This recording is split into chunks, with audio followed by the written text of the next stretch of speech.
রাস্তাঘাটে বাড়ির আশেপাশে কত ডুমুর এরকম হয়ে থাকে বলো। আবার যখন তুমি এই শুকনো ডুমুরই কিনতে যাবে ডায়েট লিস্টে ড্রাই ফ্রুট হিসেবে, তখন কত দাম দিয়ে কিনতে হয়।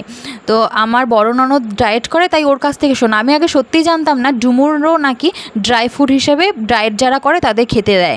আমাদের এই ডুমুরগুলো আমার বড় কাকা শ্বশুর এনে দিয়েছে।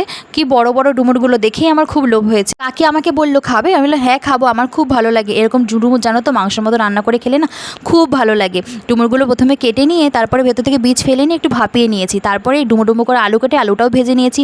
ভাজা তেলের মধ্যে জিরে আর তেজপাতা ফোড়ন দিয়ে একটু পেঁয়াজটা ভেজে তার মধ্যে টমেটো কুচি, আদা, কাঁচা লঙ্কা, রসুন পেস্ট দিয়ে ভালো করে কাশ্মীরি লঙ্কার গুঁড়ো, স্বাদমতো লবণ, হলুদ দিয়ে মশলাটা ভালো করে কষিয়ে তার মধ্যে ভাজা ডুমুর আর আলুটা দিয়ে জল দিয়ে ফুটে উঠলে চিংড়ি মাছগুলো দিয়ে আবার একটু ফুটে উঠলে নামানোর আগে চিনি আর গরম মশলা দিয়ে নামিয়ে নিয়েছি।